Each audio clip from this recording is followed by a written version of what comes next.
attracted you to this? Like, how far back in your life do you remember thinking, man, I really want to help companies start and go through the process and have that relationship with them and see them succeed? And I think I got a taste of it pretty early on in my career. So I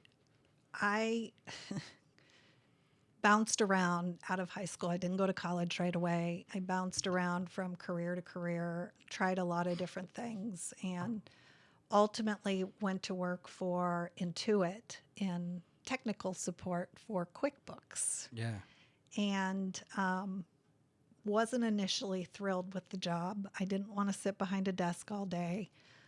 But I didn't really know what I wanted to do until I started that job and working with companies, trying to, small businesses, trying to figure out how to document their business. yeah, And that was just really fascinating to me. I quickly kind of grew up the ladder at Intuit and moved from technical support to training.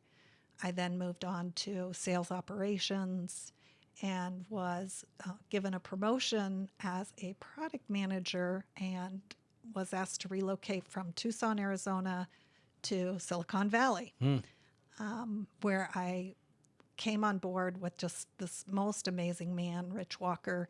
He was my very first mentor. He was the one person that saw more in me than I saw in myself. And he brought me into a role in which all of the other product managers were 20-somethings right out of college with an MBA from Stanford. mm-hmm. And I didn't look anything like that.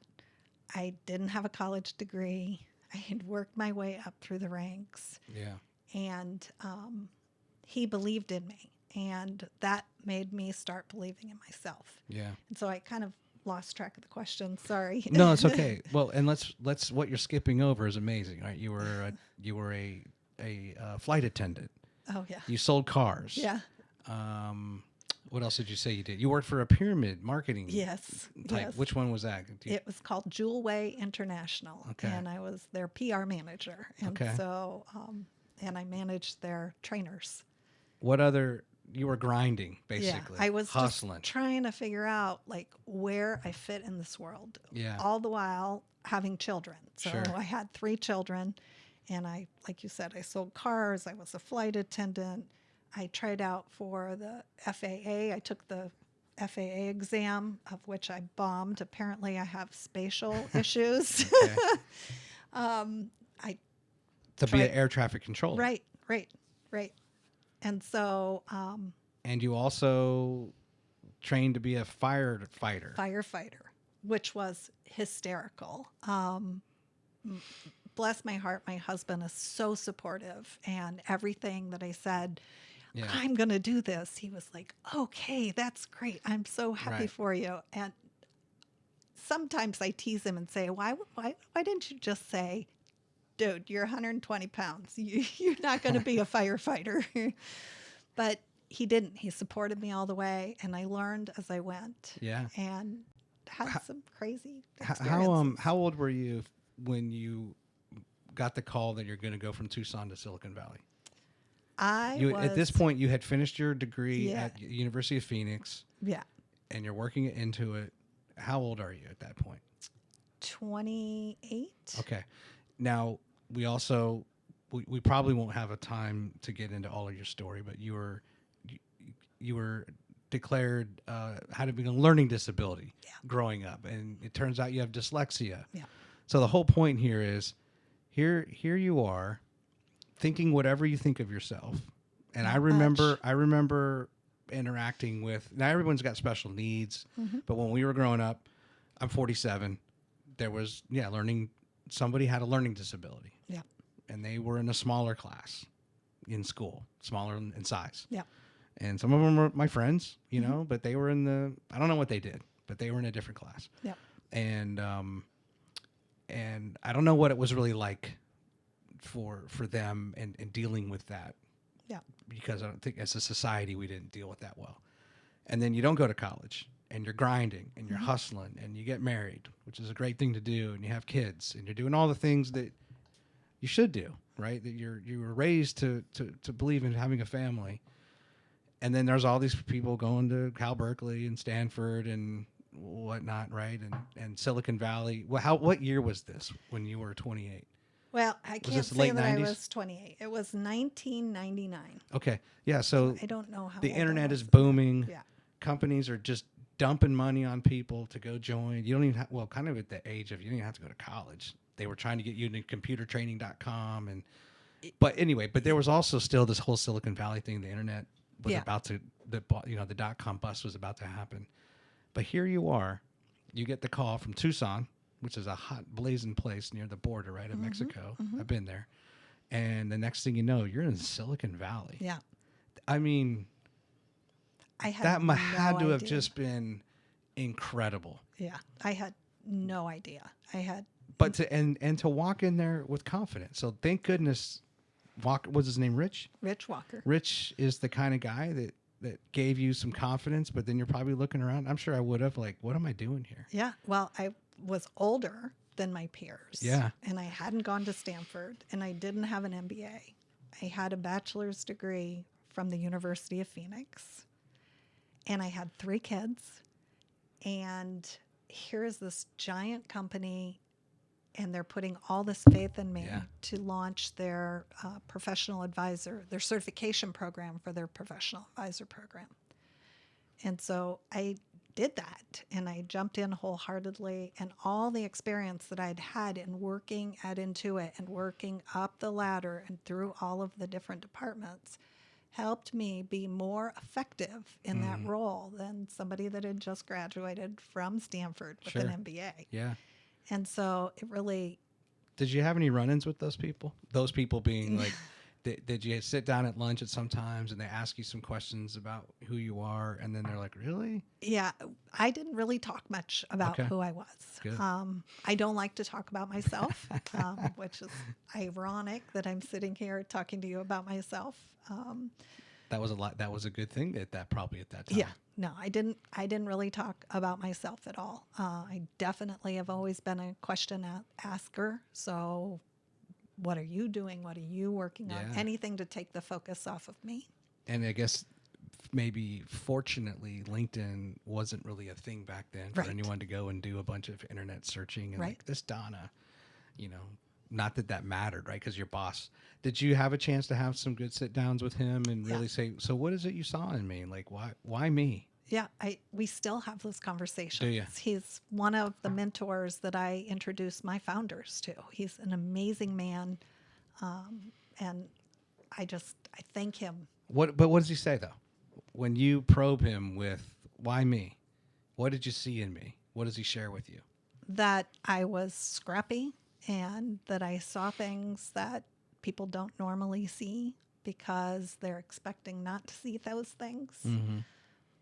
He appreciated the fact that I could break things down into very small bites, and that I empowered others to, deliver what I had expected. Like, I had high expectations of others, and I think that's because I had really high expectations of myself.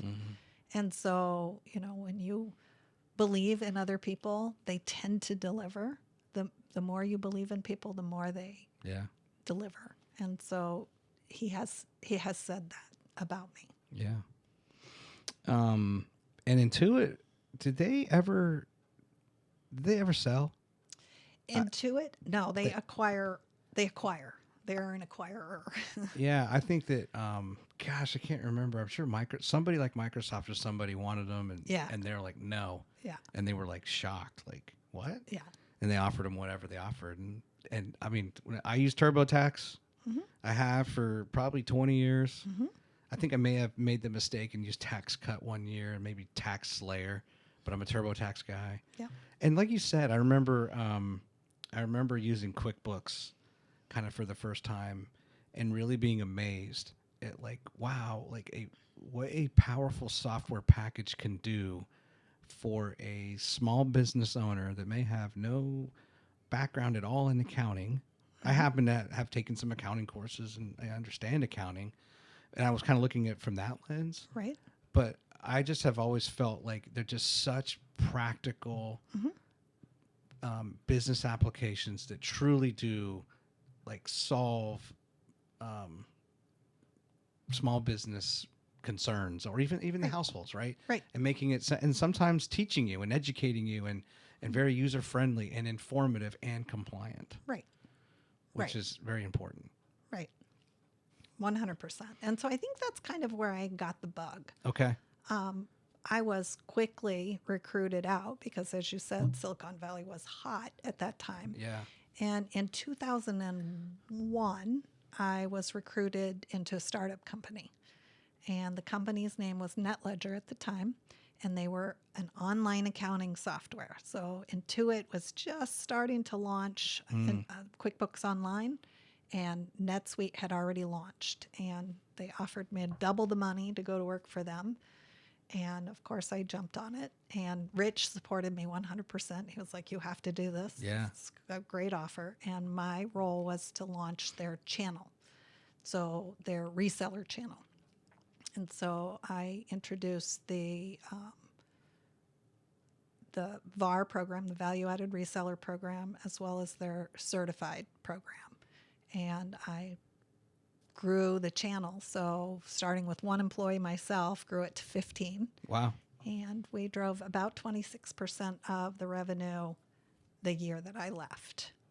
And that was in 2006 that I left there and decided I was done with Silicon Valley. I was commuting an hour and a half each way. And, you know, my husband was commuting an hour and a half in a different direction. We had 3 kids. The schools were not great in Silicon Valley. All of the teachers felt like they were kind of retired in place. Really? The technology was terrible. Huh. Here we were in the heart of technology. And my kids went to a lab in which they had computers that had floppy drives. It was just insane to me. And I took a position with an Oracle consulting firm in Kansas City. And so we moved from Silicon Valley to Kansas City, where my kids were immediately issued laptops, which was just mind-blowing to me. And their teachers were young and excited and motivated and driven. Was that Overland Park? It was Shawnee. Shawnee. So Overland Park is just like, I worked in Overland Park, Lenexa. Yeah. And Shawnee is just slightly west of there. Okay. Man, to go from Tucson to Silicon Valley to Kansas City. Yeah. Obviously, you're in Alabama now. Yeah. You've not only moved, but you've experienced changes in regions. Yeah. Right. You've seen the U.S. Let alone some time in Minnesota, right? Mm-hmm. Now, what was your husband doing? So he worked at Intuit as well. Oh, he did? He worked in the development department. So we both worked in QuickBooks technical support, and he moved up the quality assurance chain into the development team. Okay. And I moved up on the sales and marketing and product development side. So he was recruited out of Intuit much sooner than I was, and he went to work for a startup company that was kids' internet filtering and blocking technology. So super cool technology, very cutting edge, amazing things. The company was called SurfMonkey.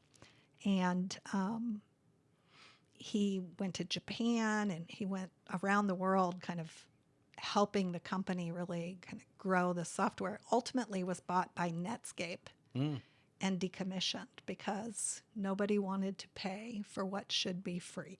Oh, wow. Yeah. Yeah. That's just the way that went, huh? Yeah. Very sad. SurfMonkey. SurfMonkey. You know, I my brother, the best story I've heard yet of, he lives in Venice Beach. And so he, you know, he's lived in LA a long time, the LA area. Mm-hmm. And he had this was like 1993 or 94, and he's at a bar and he meets this girl and they're talking and she says something about she's trying to look for a new job and she's interviewing at different places, and it's just like an admin assistant type thing. She just maybe was still in school or just had graduated, He's like, oh yeah, so what companies are you looking at? And she mentioned a few, and then she's like, and then there's this like Yahoo, and she would have been employee 6 at Yahoo, and she didn't take it. Yeah. And I actually, when I was interviewing for NetSuite, I also was asked to interview for Google. Did you? And I was like, why do we need another search engine? That just doesn't make any sense to me. Dogpile is just fine. Alta Vista, and Dogpile, and what was the other ones? There were so many of them. Yeah. And Google won out, didn't they? Yeah. So that would have been well before IPO. Yeah. Well, that's so what about, but do you have the itch, or do you somewhat, I guess, as a managing director still kind of get to scratch the itch of running a company or being that owner? I would imagine that at times you're working with very interesting companies, very interesting owners and technologies, and every now and then there may be something where you're like, oh, that's right up my alley, or I want to be on the other side of this. I want to be the entrepreneur for this type thing. Or do you, in your role as managing director, still really get to be a part of that in a way? And of course, you're going to share in some of the proceeds, should there be an exit. Yeah. Does that make sense? Yeah, it makes total sense. And I'm trying to figure out how to answer the question. So, so far, I have just loved what I've done. And I love being the support system. I love to be kind of these companies' best cheerleaders, as well as their mom, as well as their, I'm going to give them the hard news. Yeah. And a lot of them call me mom, generator mom. And it's just the place that I like to be. I who knows? There might be one in the future that I'm like, I have to be a part of this. Mm-hmm. And it's not uncommon in the generator world for employees to go to work for generator companies, and for generator companies to go to work for generator. So it definitely is a ecosystem and a network that really supports each other. But it would have to be like that thing. Right. It would have. Right. Yes. Yeah. Everyone always is. If you're passionate about something, okay, well, there's a lot of things to be passionate about, but how do you really turn that into a business or a very profitable living or whatever it may, whatever you are in your life? It's one thing to be 23 and you're just getting going versus being 33 versus 43 or whatever, right? Mm-hmm. And just kind of what you're trying to get out of your career and what's left. Can we talk about Belize? Yeah. Because I think that's a very interesting part of the story that has to be told. Yeah. And so here you are, you're both, you and Timm with 2 M's, Timm. Yep. Which is interesting. Is that his given name? His name is Timothy. His middle name is Michael. And so Timm Michael was 2 M's. It's interesting because I think in a little bit of like trying to research him, or when you guys have been quoted, and we'll talk about it here in a little bit in a little bit with Belize. There's a lot of like, is it Timm with an M or Timm with 2 M's? Like you'll see it both. Yeah, it's right. Timm with 2 M's. Okay, Timm Michael. Yeah, but so you're both working away. Obviously, you have no stranger to Tucson to Silicon Valley to Kansas City, and we'll pick up and go wherever. But what's really cool is 10 years out. So at the time, your youngest was 8 years old. Mm-hmm. You say to each other, we're going to move to the tropics and we're going to start a business or have a lifestyle in the tropics. Yep. And that happened when we were in Silicon Valley. It happened right at that kind of transition into the startup world, right? Really? So we were working 16-hour days. We were commuting an hour and a half in each direction. We had kids in sports, and it was... You're exhausted. It was a rough life. It was rough. And we had a sit down, and, we came to the conclusion that we couldn't do this forever. Mm-hmm. And so we decided at that point that when the kids grew up and moved out, that we were going to move to the tropics and we were going to own a bar on the beach. And so that became our North Star, so to speak. Yeah. And that helped us make all the decisions that we made for the next 10 years. So does this move to Kansas City get us closer to the tropics or further away from the tropics? And it got us closer because the cost of living was lower. We could buy a house, which we could then sell for a profit. Every decision we made was kind of based on that. Did it get us closer or further away? But when you move to Kansas City, though, the commute goes way down. Way down. The stress goes way down. The keeping up with the Joneses Yeah. in a way. The competition, which has to be somewhat fierce. Honestly, I think keeping up with the Joneses was a bigger deal in Kansas City Really? than it was in California. Because it was your neighbors and your coworkers. Where in California, you were not as connected with your neighbors. That's true. And I'll never forget the day we pulled up in Kansas City, and our neighbors came out to meet us, and I said, "Okay, who does your lawn?" And I think you could have heard crickets. The guy was like, "I do my own lawn, and everyone in the neighborhood does their own lawn." And I'm thinking to myself, that's nuts. Why would you do your own lawn when you can hire somebody to do that? That's funny. So it was a little different in Kansas City Okay. in the keeping up with the Joneses. But nothing materially changed enough to take you away from the dream of going to the tropics. Well, no, because I had so solidified that in my head. I when I would have bad days, I would visualize what the bar top looked like and what the view looked like from the bar top and what people looked like sitting at the bar. And So you knew you wanted to have a bar or a restaurant. yeah. Okay. Now, what does tropics mean? Ultimately, you chose Belize, but Right. in the 10 years, Yeah. you're 10 years out, you're 5 years out, you're 2 years out. Was it always Belize or was it just the Caribbean? What do we... Yeah, it was the tropics. So the goal was, let's move someplace that's on the ocean, that's 85 degrees all year round. Mm-hmm. Like that was the giant goal. Me being a researcher, I was all over the internet, all over every forum, every newsletter associated with living abroad and being an expat and all of that. And so I created this mega spreadsheet that had kind of all of our requirements and then all of the potential companies that are countries that would kind of meet some of those requirements, and everything was great ranked, right? Each requirement was ranked. And I narrowed it down to kind of 3 countries. Belize came out on top. Then next was Costa Rica. And then finally the Dominican Republic. And so my baby turned 18 in 2013. And we decided that we were going to go and spend a month in each one of those countries and then make a rational, reasonable decision about where we were going to move to. So in January of 2013, we went to Belize for a month. And we spent a couple days on the mainland, and I was like, this is not it. We spent a couple days on Key Cocker, which was a delightful island, but that wasn't it either. And then we landed in San Pedro, which is on the island of Ambergris Caye. And I think we were there 20 minutes, and we looked at each other, and we were like, this is it. We're here. This is it.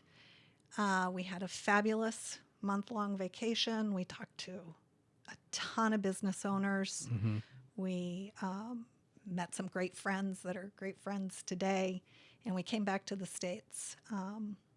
And we were home about a week, and my husband was like, okay, when are we going to go to Costa Rica? And I'm like, We're not going.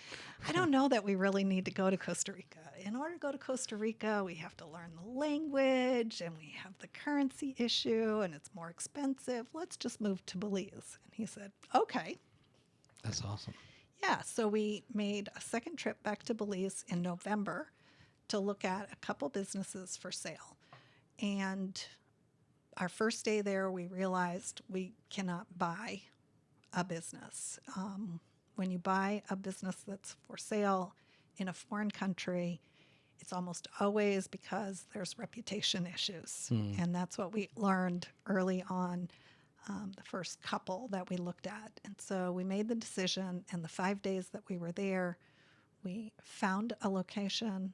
We're going to do it from scratch. We found the location. We hired our staff. We built our concept and our menus. We hired a contractor to build out the location into a restaurant, which was a residence. And Time out. The reputation because of whatever business is there before the location, it doesn't matter what you call it, you can't come back from that. There's Right. no redemption there. the name. The Yeah, name. the name of the business that was there. Okay. So, historically, you you would have think- bought that and had to and assume the name. You couldn't change it. right, because they were selling I see. the business as a whole. Oh, They okay. weren't selling a location. They were selling for a lot of money. And when we started doing our due diligence, we uncovered that there was Okay. not such a stellar reputation there. Okay. And I am a fanatic for doing things right, great customer service. And so I didn't want to dig out of somebody else's hole. Sure. That's why we made the decision to start from scratch. And are you speaking Spanish, or are you No, finding? it's English. Okay. Belize Oh, is that's an right. English-speaking country. That's right. It is in Central America, right? But Yep. it's on that, and it's just north of Honduras. Yep, Okay. just like on the panhandle. You know where the Yeah. where Let me plug this back in, but go ahead. Keep talking. Yeah, where Mexico kind of connects to the Yucatan Peninsula. That's what I was trying to think. So it's kind of sits in the shoulder of the Yucatan Peninsula. Yeah. Is that like Quintana Roo? That part of Mexico, Yeah. just north of it? Yeah, Okay. So they're speaking English. That's good. yeah, and the That might have been a big reason why that came out on top for you in the first place. yeah, yeah, and the U.S. dollar was tied to the Belize dollar 2-to-1, and it was pegged so there was no currency fluctuation. Okay. So so things were just going swimmingly well as far as your timeline. I mean, Yeah. it sounds like after 5 We were- days, you made some tremendous progress. Right, right. And we were a year early, right? So we opened January of 2014. And we had staff in place to run a little cafe. It was just breakfast and lunch. We had 6 tables, and we had staff. We had a cook and we had a manager, and they kind of ran the restaurant. But I had a year left in the role that I was working in because I had made a commitment to be with that Oh. company for 4 years. What are you doing remote then? No, You had to live. You can't. Okay. yeah. So I was working in Kansas City, and I had made the commitment that I would be there until 2014. And then Tim was running the show in Yeah, Belize. yeah. So Tim went to Belize. I was in Kansas City. I got to divest our 4,000 square foot home of everything while he lived in the tropics. And You sold it all. we sold everything. And Wow. we moved to Belize with 3 suitcases apiece. So he went in January of 2014, and I moved there in December of 2014. And by then, had he already knew the whole community and made a ton of friends? And No, he's a No. hermit. So Okay. he made lots of great impressions with patrons that came to the restaurant. But he did not really go out and do much until I got there. that was your job. Yeah. Okay. And you named it Coconut Creek. Coconut Cafe. I'm sorry, Coconut Cafe. Yeah. And like I said, it started off really small, like 5 tables. And how did you come up with that name? So I wish it was more creative, but the road that the first restaurant was on was called Coconut Drive. Okay. And then you go, it's a cafe. Yeah. Yeah. But what was really interesting is over time we grew and we moved. So we ended up moving to a resort that was pretty exclusive on the lagoon side of the island and turned into a full bar restaurant where we were open breakfast, lunch, and dinner 7 days a week. We did provisioning, we did catering, we did private chefing. it was a big deal compared to where we started. Yeah. And what's interesting is I would stand at the bar and look out over the water, and that was exactly the vision That you had. that I'd had. So here's the map of, it took me a while to reload my computer, but this is that key. Mm-hmm. So we zoom out a little bit. So then Belize is, there it is, right there. Yeah. But you're up here at San Pedro. Yeah. And this was cool because I was unaware. I've done some traveling, but never really made it to that far over. Definitely been to St. Martin. I know you like St. Martin, Yeah. the French side. Yeah. And so then it's down here somewhere, right, where you guys were? Yeah. Okay. So what really drove that expansion or that change in market to kind of go into a full service Yeah. type route? You know, I think you'd hear like two different stories if you ask me and if you ask my husband. Okay. But bottom line is, as a little tiny restaurant, I didn't feel like I was achieving what I wanted to achieve.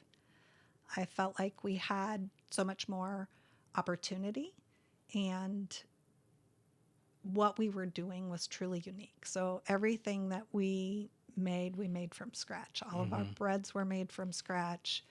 All of our tortillas, our sauces, desserts, everything we did was from scratch. And we treated our patrons as if they were a family coming into our living room.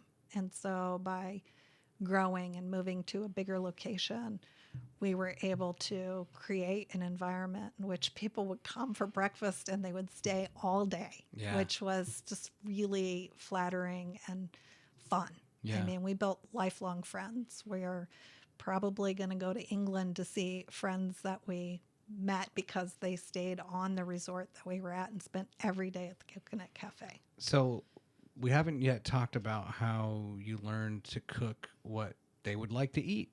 Like, how, what, I guess this goes into the research you did, what their diet is, what kind of foods are people that are from Belize. What do you call them? Belizean? What do you? Belizean. Belizeans? Yeah. What do they like? What are they willing to experiment with, let alone Right. then, you have to, whoever's cooking, you're doing it from scratch. What makes them stay all day? How did you, who is it, you or Timm that are the chef? That would be Timm, Okay. not me. When it's my turn to cook at home, we go out. Okay. So So it's on him. always, yeah, it's all on him. Interesting enough, our audience was tourists. So Okay. we only had a handful of local Belizeans that would frequent the restaurant. In Belize, their meal of choice is stewed chicken, rice, and beans. Oh. And that's what they eat for every meal. They usually have that at lunch and then a much smaller dinner. So we could compete with stewed chicken. We couldn't compete with Belize. But what Belize didn't have was kind of a fusion of kind of American comfort food with a tropical twist. And so that's kind of the direction we took.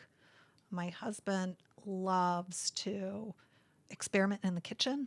And so he would make really, really unique meals. Like for breakfast, one of our biggest sellers was tropical French toast, which he had homemade focaccia bread that he would pancake batter and deep fry.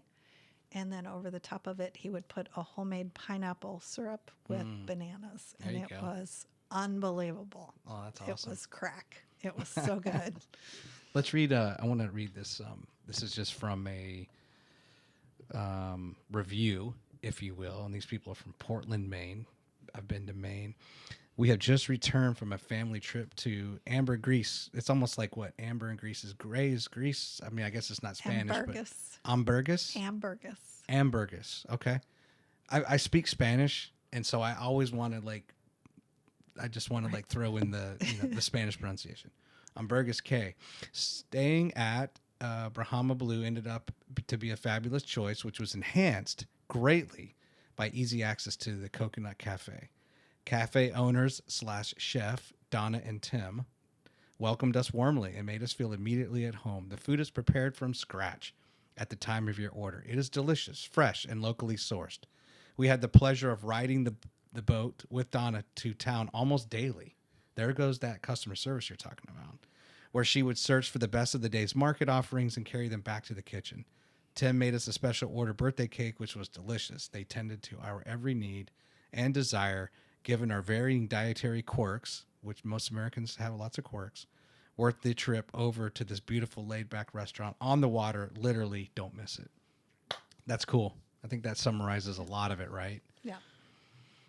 People are quirky, aren't they, though? Oh, man. You know. Hey, Timm, I want that thing, but can you hold the banana and maybe not as much pineapple this time? And it's got to be gluten-free. It's got to be gluten-free. Yeah. And I can't do the sugar, right? Yeah, I'll never forget there was one guest that we had that was vegetarian. And so Timm, we have a daughter that's vegetarian, and so he's pretty well accustomed to that. Right. And on her last day, she ordered a steak. And Timm was like, "You're joking, right?" And I'm like, "No, I'm not joking." He came out of the kitchen to talk to her, and he said, "I thought you were vegetarian." And her response was, "Your food has been so good, I think you could probably make a steak taste good." And he did? Yeah, he did. And did she eat it? Yeah, she did. And she probably was like, "I'm not vegetarian anymore." Yeah, I don't know. One of my children is going through that now, and I'm just waiting for I'm not vegetarian anymore, because Yeah. I make I actually, before you came over, I was actually making smash burgers. Okay. Because it would be like similar to like this studio. There's no one really that has expressed interest in learning how to set all this up. So therefore, I'm going to set it up right for every episode. And similarly, to get the griddle going, and there's just a lot of little things, did you get the parchment paper? Did you get the smash? Did you get the right spatula? Do we have the cheese? Do you have whatever? There's just, I'll take care of it. I think I got time. I've got 15 minutes before she shows up. I'll take care of it. Because I wasn't sure how that would have worked if one of them tried to go out and do the smashing of the burgers.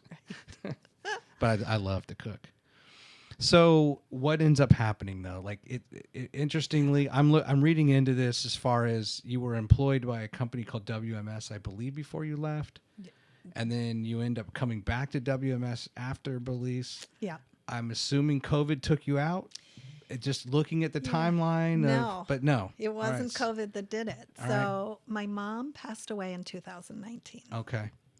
And she had Alzheimer's, right? Alzheimer's, yeah. And that's when we decided we need to sell the business. Okay. We need to get closer to family. My mom and dad had been married for 56 years. My dad had never been with another woman. He was very outgoing, and I knew that he would not handle being on his own well. And so we put the business up for sale in November. My mom passed away in October. We put the business up for sale in November, and we got a month after she passes. Yeah. Okay. Yeah. We got a formal offer in February with 90% of the cash in my bank account in February of 2020. However, they weren't going to be able to make it to Belize until March 24th. They had prior commitments. Oh, boy. So March 23rd, Belize closed their public airport, no flights in or out. And our buyers couldn't make it. And as you remember, in those early days, nobody really knew what this meant. So we hung out for a week, and we got contacted by the embassy, the U.S. Embassy in Belize, saying you need to get out. They were encouraging all U.S. citizens to get out of Belize because the health care in Belize is not great. And there were only like 3 ventilators in the entire country. Oh, wow. And so we were expatriated out on the 27th of March, where we bought a motorhome off Craigslist sight unseen in Nashville, and we drove it from Nashville to Huntsville and parked it in my dad's driveway, so we had a place to quarantine, and we lived in that camper for a year. Oh my gosh. Yeah. So they flew you to Nashville, the government, We whatever. we paid for that flight, but Okay. yes, they created a special flight to get Americans out. I see. And then you lived in the camper. Yeah, we lived in the camper for a year, and I went back to work for Weather Metrics, which turned into WM Vision, Okay. which was the company I was working at before we moved to Belize. Was that difficult? Yeah, it was really, really difficult. Yeah. I went back to help. So I was their first chief operating officer, and my role was put systems and processes in place so that they could continue to scale and grow over the years. And when I left, a lot of those systems and processes fell by the wayside. And so the president of the company asked me to come back and kind of get things back in order. While I was there, we rebranded. So we changed from Weather Metrics to WM Vision, which was better for the company overall. We landed our largest contract in the company history, a multi-million-dollar contract over 5 years. And it was great fun, but I knew that it was not the fuel for me. Yeah. And I agreed to kind of help Peter through those gates. Yeah. And then said, I need to Find something else. Yeah. Yeah. It was hard because he really wanted me back in Kansas City, and that was not an option. Gotcha. I'm here to be close to my dad, and Yeah. we're having the greatest time together as adults. So Now, I know it wasn't your plan to leave Belize and the Coconut Cafe, but it was was there time. Also It was was time. it kind of fortuitous in a way Yeah. that it got you out of there? Yeah, it was definitely time. Everybody always asks, like, "Oh my gosh, that's heaven! Why would you leave?" And it was beautiful and it was stunning, but it was hard work. So 7 days a week. it was, 7 days a week. The restaurant was open from 7 in the morning till midnight. Plus all the other side stuff that we did. And it's a very small country, so almost everything is imported. All the import taxes are outrageously expensive, and the government is very corrupt. And so it wasn't uncommon once a year when our business license needed to be renewed that the fire department and the health department would show up with their hands out asking what our donation would be for the year. So that Otherwise, you don't get it. Yeah, so that they would sign off on the licensing, our liquor license. The police had to be paid off, and that was challenging. It wears on you. We were there for 6 years. It was supposed to only take a year to get our residency. We never got our residency in the 6 years that we were there. Everything is... So they could tax you at a higher rate? Yeah. It was a struggle. You read that review about how I rode the boat with them every day. I did. Every day I went shopping for the restaurant. And it was physically carrying 50 pounds of chicken and 100 pounds of beef and 9 watermelons. And all of the beer and soda is served in glass bottles, and all of those are in crates. And our restaurant was a boat ride away. So all of that had to be put on a boat and then taken off the boat and brought to the cafe. Because you weren't using freezers or anything like that, right? Well, we did, but there's only so much Right. freezer space, right? Right. I was just recently, I'd never been to Hawaii, and I recently went, and, and I was like, I couldn't live here. And it's kind of from the perspective of, could I do it? Yeah, sure, I could do it. But when you live in Huntsville, well, Nashville is 2 hours away. Birmingham's there. You could go to Atlanta. You have options. Right. And sometimes I don't think people realize how much they enjoy having those options in life. I want to go skiing. I want to go to the beach. I want to go to the Atlantic. I want to go to the Pacific. And, when you live in the 48 contiguous United States, you have those options. And as beautiful as Hawaii is, it's a small place. Yep. And, you know, there's some really good parts and there's some really bad parts. It's really crowded, you know, and I would think, you know, Belize is even smaller than that. So, but, you know, you're laser focused on your business, but then that also can be, did you feel at times, did it feel like the same level of stress as living in California with the commute and all that? It was totally different kind of stress. But stress nonetheless. Yeah. Yeah. It was, you know, I used to laugh when I first moved to Belize. I struggled because there were no problems to solve, right? Like the biggest problem was to find a plastic lid to fit the plastic cup. Like you could buy cups and you could buy lids, but they didn't fit together. That was the biggest problem, right? But you worked really hard and it was a grind, a physical grind in everything you did. Here in the States, and the work that I've done in the States have all been kind of a mental grind. And like I told you, I'm living my dream job now. But at the end of the day, I am so physically exhausted because I pour everything out to work with these founders.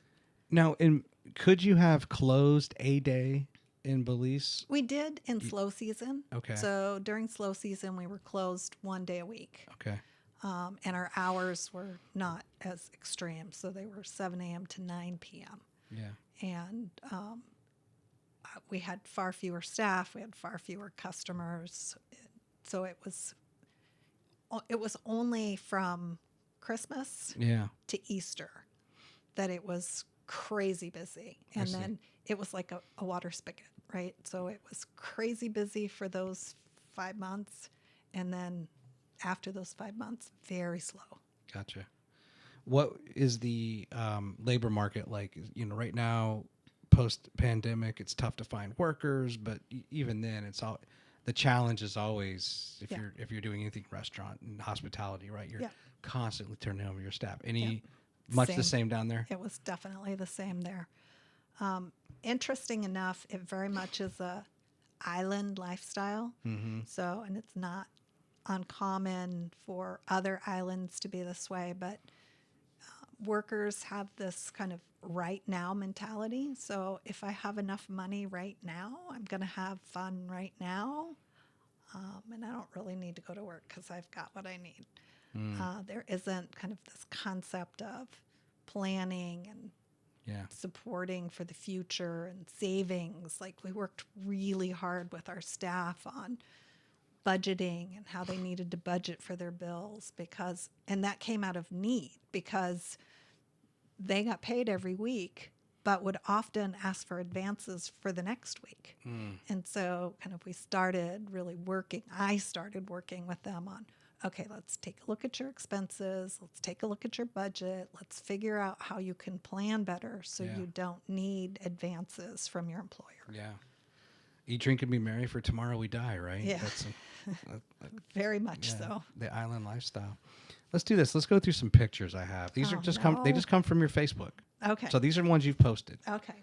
Or somebody has posted. Or somebody has posted, and really it's just to generate commentary. Okay. It's one of those things where I could probably pull 90 photos, and I didn't. I pulled like 6. Okay. All right. So tell me about this. That is Jax. And this is Jax. He is my baby. He is a party Yorkie, 6 pounds. Party Yorkie. Yep. He's 6 pounds. How old is he? He is 4 years old. 4 years old. Oh, that's cute. I like his bandana. He just got groomed. Normally, he looks like a mop. How long ago was this taken? Do you know? I forgot to look at the timestamp. But yeah, it's at my dad's house, so it's been in the last couple of years. Okay. Here is pictured. Now, I'm assuming this is in 21. This might be like the first snow you had seen in quite a while, and that's why we're taking this picture. That's quite a bit of accumulation for Huntsville, right? Yeah. Yeah, I'm like, what in the heck is going on here?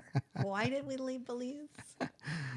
And that was a shock to the system, I take? Well, yeah. I mean, when we moved to Belize, we sold all we owned except for shorts and tank tops and flip-flops, right? And then we moved back to the States with only owning shorts and flip-flops and tank tops into a pandemic, which we couldn't really go shopping, right? So we were underprepared for that very first winter, to say the least. Did it ever get cold there? No, it It's was just 85 constant. degrees all year round. Oh, wow.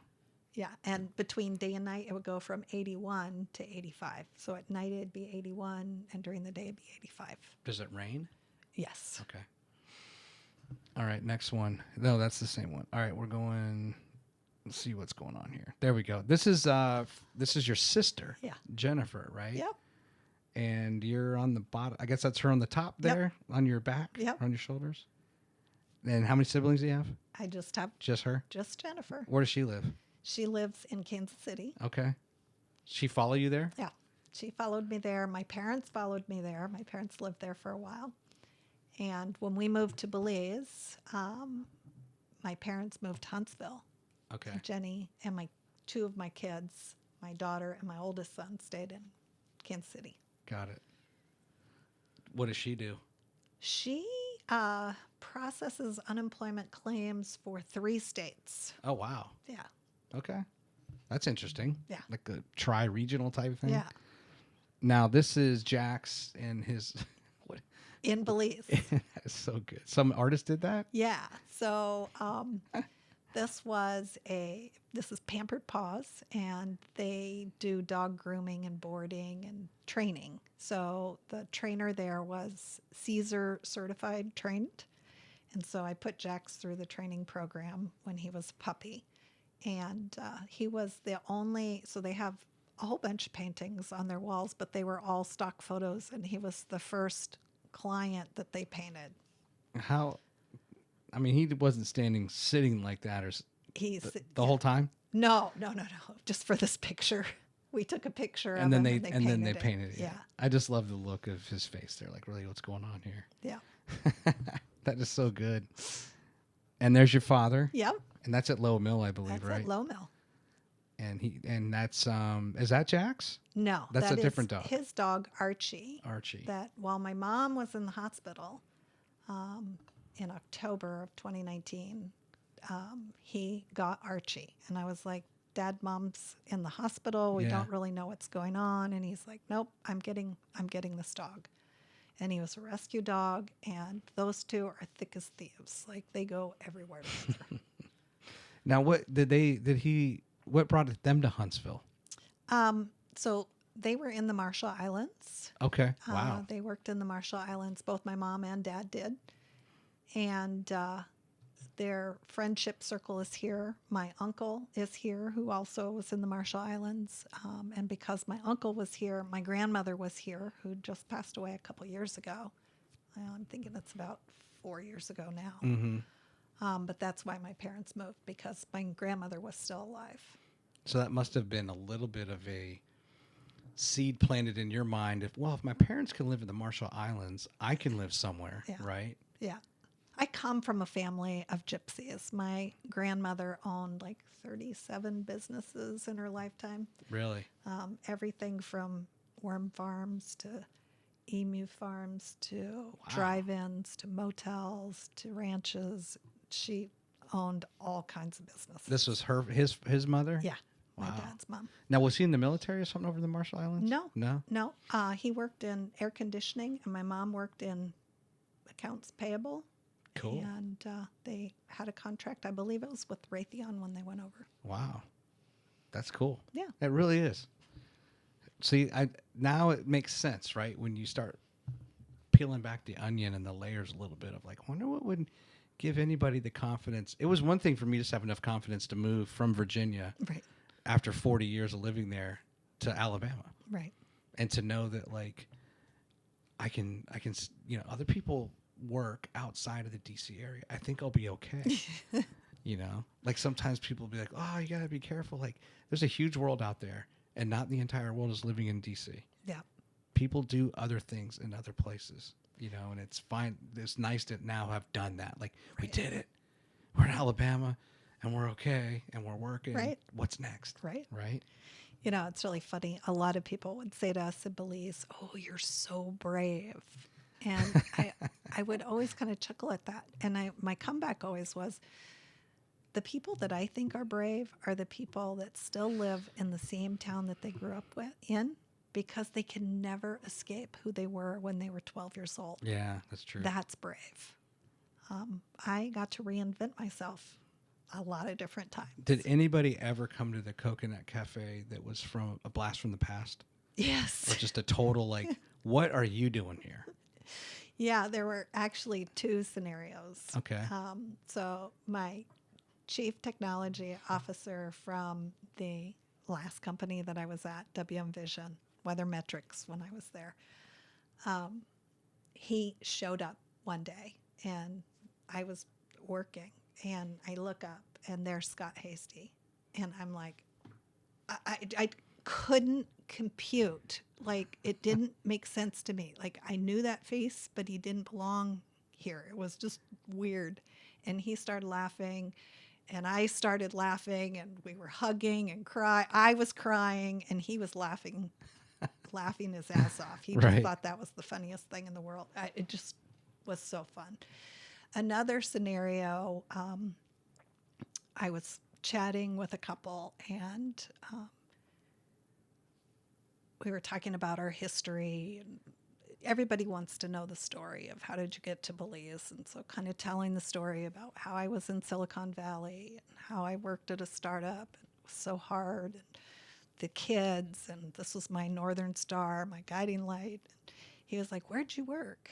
And I told him that I had started with Intuit, but was quickly recruited out. And come to find out, I had worked very closely with him at Intuit, launching the Certified Pro Advisor program. Really? And I didn't recognize him until he said his name. And as soon as he said his name, I was like, it clicked. Again, it was that person out of context. Huh. And did he look different? he looked older. Well, okay. I don't know, he lost We a bunch all of weight looked or gained a older. bunch of weight or something, but No, just older. Just older and out of context. Wow. So that was really fun. I mean, we had worked closely for a number of months. Yeah. And neither one of us connected the dots until we. There she is. These are some pictures you were posting, I guess, after she passed, right? Yeah, after she passed, I was going through their family photos, and these were kind of the ones that I pulled out for very specific reasons. So she looks so much like my daughter here, or my daughter looks so much like her. And what's that dog's name? Buddy. Buddy? Buddy. This was my sister's boyfriend's dog. Okay. That looks like a cool dog, too. And there's Timm. Yeah. I had to have a shot of Timm. I'm assuming this is in Belize. Yeah. And that picture was no filter. That is what the water looked like. Wow. Yeah. I've been seeing those pictures of Bora Bora. Because I've been to a lot of places where, I guess you see pictures of the water, but then you realize that they've been heavily doctored or whatever. And then you get there and it's kind of disappointing. Yeah. And I'm still waiting for that. I think I want that Bora Bora experience where you truly are in some sort of hut right on the water and it's just immaculately clear. Yeah. And not be disappointed. So I can tell you that when I was a flight attendant, I flew to Tahiti. Did you? And spent 10 days on Bora Bora. Not on Bora Bora, on Papiate, where you can see Bora Bora, but I can tell you that the water is so clear in Tahiti that we were kind of hanging out on this floating dock and looking down, and it looked like you could see the bottom and you could see starfish. And I thought maybe it was 10 feet deep, 15 feet deep. Yeah. It was 35 feet deep. Oh, my gosh. That's how clear the water was. That's amazing. Yeah. Why do you like St. Martin so much? Oh, the food. Yeah.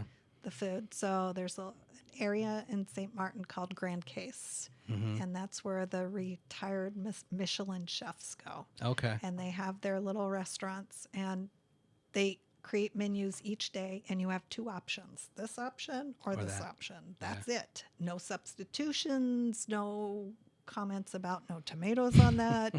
This is what it is. The best food we've ever had. I feel like, does anybody even ever adhere to a menu anymore as far as whatever it is, there's going to be some request or some exception made. Yep. You can't, like, I honestly think restaurants should now just be like, what do you want? Right. What, and what do you want? Because it's just, well, my wife's, she's really good at like, can you hold this or hold that? Like, That's really? me. Like, okay, you might as well just ask for, Yep. you might have just had told them at the very beginning. Yeah. You have a very specific palate, but it's got to be highly frustrating. Yeah. But it used to not be like that, I don't think. It was almost like you shouldn't embarrass yourself. Right. And to be the one that was asking, like, hey, can you hold the whatever? No, you take it off. Right. So I don't know. Things have changed. When Harry Met Sally should change the way people order food. That's true. That's probably true culturally. Do you have any final thoughts? It's been a lot of fun, Donna, talking with you. And, sometimes you have such a rich history, and we didn't even dive into when you were a young girl. And sometimes, we go that route. But I think so much of it's just the whole VC thing is cool. And, the one thing I was going to mention is, and what's fun about this podcast is just this continuing story that we're telling. You had talked a little bit about Launch 2035 earlier. I've probably interviewed 5 or 6 people from there. I was just talking to Joey about, they developed Town Madison and Cliff Farm in Madison. And then I talked to Nadia from RCP, which, with the Orion and Trader Joe's and other things that they're trying to get to come there, let alone the camp. And like the comment I made to him was like, we hadn't even talked about the #1 tourist destination, which is like the Space and Rocket Center. And so as more and more people just come to Huntsville and experience that, then they get to experience all the other things that are there. Mm-hmm. One of them is I interviewed Ethan Woodruff, who wants to bring the zoo here, which is a very controversial thing in a way. I think most people are for it, but it's a matter of where is it going to go, how much is it going to cost, and all that.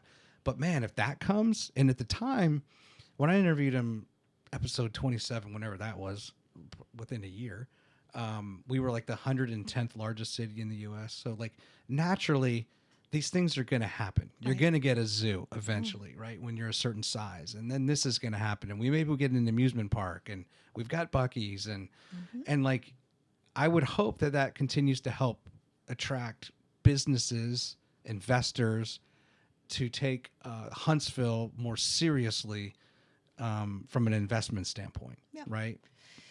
Yeah, I wouldn't. I don't believe that investors don't take Huntsville serious. I think Huntsville is a very serious city, given the fact that we have so much government contracting and space and aerospace technology and all of those things. I think the problem is we can't break out of that box, right? Is that oversaturated? I guess is it risky in the sense like, well, everyone's just kind of doing the same thing.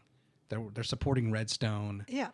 And they're competing with one another. So what's the innovation that comes from that? Right. And so, investors and startups think maybe Huntsville is not the place for me because there doesn't appear to be a rich kind of entrepreneur culture here. Yeah. And I think a lot of people are fighting to make sure that isn't the belief system. I know that, every community leader that I have spoken with is really working to make that not be the case, to de-emphasize the government contracting piece and emphasize the innovation and entrepreneurial ecosystem that's here. Yeah. Yeah, I know every now and then I come across, I think Comment Sold came out of here. Yep.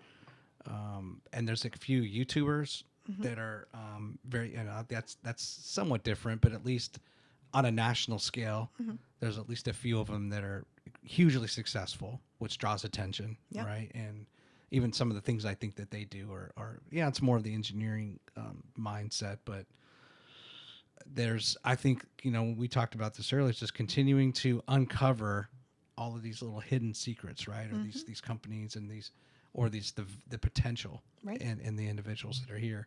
Right. I think you're right. I think we need a lot more case studies on success stories out of Huntsville. Yeah. Well, there's so much more we could get to. So that's why we're going to have you back. And then it's like Joey mentioned. He was like, you could probably interview 500 people. Easy. I could probably interview 2,000 people and continuing to get amazing stories. But, and I think that every guest that I've had, some of them have come back on, but I think my intention is to have just about every guest repeat at some point and then update where we're at in the story. Yeah. Right. How are things going at Gener8tor? How's that cohort doing? The next cohort. Right. And the next cohort. Right. Or, Right. or additional offerings and then hopefully there's some of those, smash successes. Yeah, absolutely. And I know that there's, you have different conventions and such, right? There's one in Birmingham, I Yep. believe, that's Yep. coming up. In August. And what's that one? Tell our viewers about that. It is a health tech conference. Okay. In Birmingham, and it really is kind of marrying the startup ecosystem with health tech and insurance investors and CVCs, which are corporate venture capital arms, Yeah. and kind of industry speakers. And it's really an amazing conference that really kind of marries that ecosystem. Yeah, I saw that some of them were in, where were the other? So we've got In not Grand Rapids. Minneapolis. Right. We've got, this is going to be terrible. I should know all of this. We've got manufacturing. We've got health tech in Birmingham. We have on-ramp insurance, which is in... Is it in Iowa? No. I was just looking at it earlier, and I don't have my machine up right now. I should know, It's but okay. I don't. Go to the Gener8tor website, and there's Yep. a whole tab, I think, Yep. right, for that. Yep. Yep. And I hope to go to the one in Birmingham. That'd be cool. And then one of the things coming up here in Huntsville is our latest G-Beta programs. We held 2 G-Beta programs this spring, and they're going to be doing a premiere night showcase in which 12 companies are going to be pitching their company to an audience of the community. So everybody's welcome to come out. That's March 26th at 5:30 p.m. June 26th. Oh, wow, it's coming up. It's coming up. That's a Couple weeks. Monday. It's a Monday, Okay. June 26th, and it's going to be held at the Jefferson Hotel. Oh, wow. Yeah, I will send more information. You can definitely reach out to me if you'd like to attend. You can reach me via LinkedIn or email Donna@Gener8tor.com, and that's Gener8tor with an 8. Number 8. Yeah, and what we'll do is I'll run an ad, if you will, and I'll put those graphics Perfect. on the screen. Where did the 8 come from? Do you know the history of that too? I don't, but I love it. Yeah, that's cool. Any final thoughts or shout outs? I really appreciate the time. As I told you early on, I don't really like to talk about myself, so it's nice that you But we did it, didn't eased we? me into that, and I survived. Was I right about it? You were right. Something about the headphones, Yep. right? That just, and then we're going to take them off, and it's going to be like, whoa, what just happened? And it was we're at 2 hours and 3 minutes. Wow. Okay. It just flies by. Okay. So, Donna Ehart, Donna Ehart. love it. Thank you for sharing your story. Thank you for being transparent. And I look forward to hopefully working with you on the, or seeing you at the North Alabama mentoring program. Yep. And good luck talking to John Joseph. He's one of the most cerebral guys you're going to meet. I love super, super smart guy. Yeah. And I just, selfishly, I just love how your story fits into the big North Alabama story that we just keep telling. Yeah. Right. And then it's good for me. It's good I know for lots of other people, but today's topic was definitely like, I just really enjoyed researching more the Gener8tor and thinking about things like, I had some basis of understanding, but also just really appreciating your founders on people who sit back and say, well, how could we do this different? Mm-hmm. And that's what's really kind of compelling. Yeah. Is secondary markets and VC and communities and kind of tying that all together. Yep. So hats off to you. Well, thank you. And good luck. Well, thank you. I know you're going to kill it because you're doing, you have passion. You wake up excited every day. Every day. And Timm, what's Timm doing now? Timm is learning how to work with leather. Oh, cool. Yeah, he's Excellent. He's having the time of his life. You know, Yeah. when we moved back, we thought we'd probably retire. I knew that was not an option for me. I always have to Yeah. be in the thick of it. So he's really happy learning to work with leather and play his guitar and burn leaves because we live out on the Tennessee River, Yeah. out by Rogersville, Okay. and completely canopied property that is burning leaves 24/7. I mean, we're still burning the fall leaves. Well, there was Timm the Toolman Taylor, and now there's Timm the Leatherman Crouch. There we go. All right. All the best to you. Thanks Okay. for coming in. Thank you. All right. Bye-bye. Bye.